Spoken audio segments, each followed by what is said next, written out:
From now on, TGA animations will always be a win. Also, nice opening logo.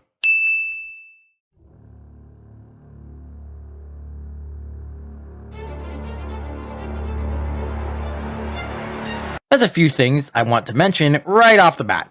First, having an actual date located here on the top left for when things take place is smart, since this video isn't exactly canon to FNAF lore, and it makes it easier for newcomers to understand when this is taking place. Second, I think this goes without saying, but the lighting is already very well done. In fact, the whole video just has great lighting throughout.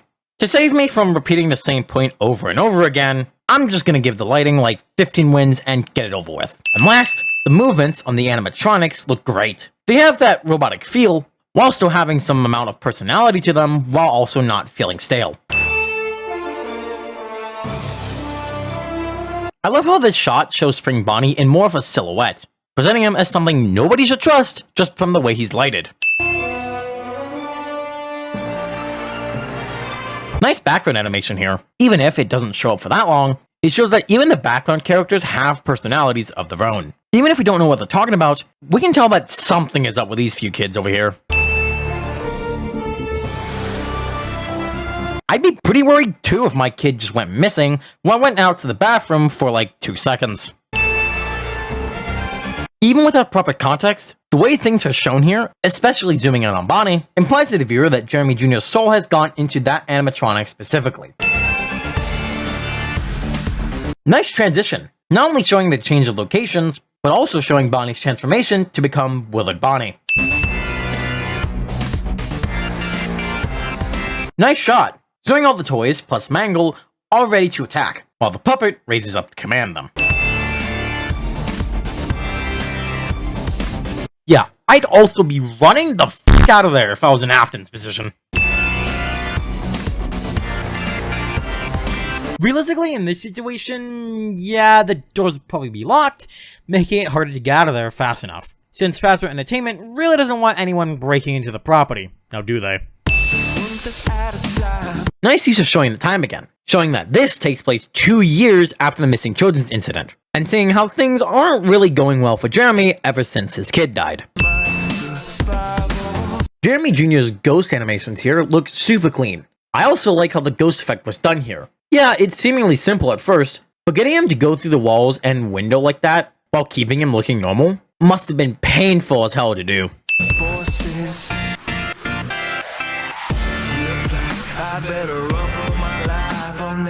It's nice seeing Jeremy changing to an actual security guard uniform, instead of him just going in his regular clothing.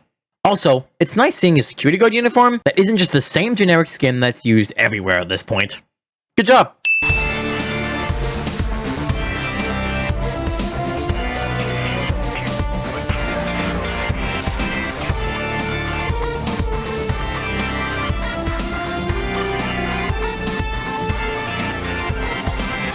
Great action scene here. It does a great job of building up tension, even though we know Jeremy will survive past this first chorus. The animation is very well done, the lighting once again does a great job of highlighting the mood of the scene, and the effects put on top of it really helps to elevate the scene even further. Just an hour more, closer than before, to making it out of this ghastly madhouse. Even though Jeremy is wearing a mask, preventing the animatronics from seeing him as a human, it still doesn't entirely deactivate them, being shown from Withered Bonnie's fingers twitching. Walking down the hall, I can't keep track of them all. It's kind of comedic just seeing Jeremy casually walking by the things that just tried to kill him like 10 seconds ago. Music box plays my dying song. Even if most of the animatronics are fooled, Mangle clearly isn't. Even though I thought it was Withered Foxy who couldn't be stopped with the mask. I don't know. Points for at least being creative. Looks like I better run for my life. I'll never be Mangle went immediately for the mask, which is a very smart move. Mainly so that if any of the other animatronics see this, it'll basically be game over for Jeremy. Also, the smack to give right after to Jeremy is just kind of funny. Last second clutch cliche to the rescue!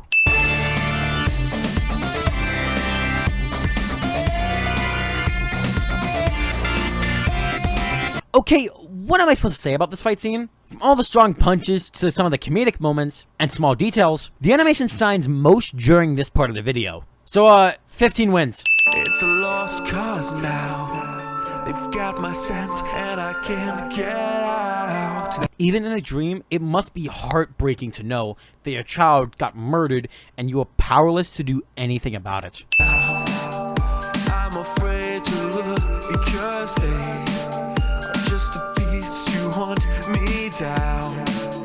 Nice to show that it wasn't just Jeremy Jr. that was killed by the Yellow Rabbit. All of Afton's previous victims coming together, even if it's only in Jeremy's dream, to show him what had happened to them, and especially show where his son ended up.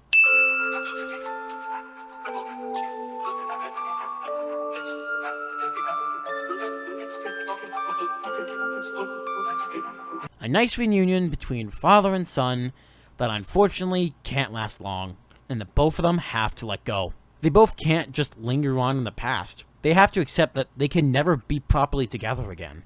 You can just see it in their expressions.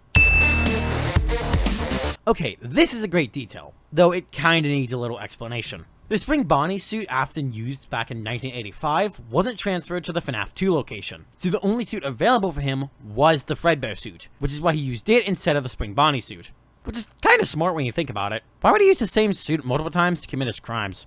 That's just going to end up in him getting caught. Gotta point out the cameos when I see them. RJ Finn, Stripes, TK, and Bruno. It's always nice to include some of your friends and community into your videos as cameos like this.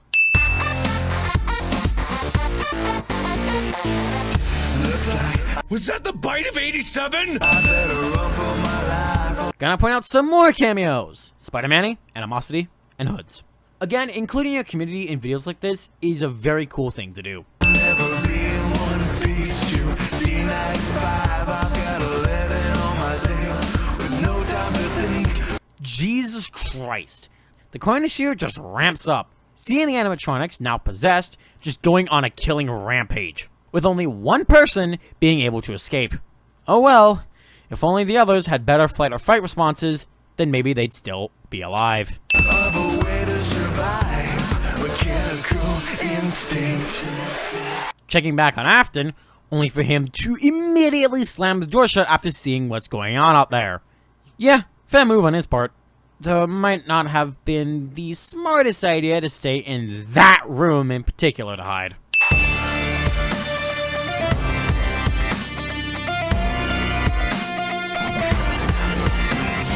Another great action scene, but arguably the scale has been turned up quite a notch, mainly due to the fact that it isn't just one animatronic, it's practically all of them at Afton's back trying to kill him. And him barely being able to make it out alive leaves both a sour note and open possibilities for a sequel to happen. Overall, this video was just fantastic across the board. The animation and lighting being the absolute highlights here, but also smaller things like the sets, models, rigs, cameos, and small details, as well as the storytelling in this video, were all done great. The whole TGA animations crew did a fantastic job on this. I can't wait to see what's next.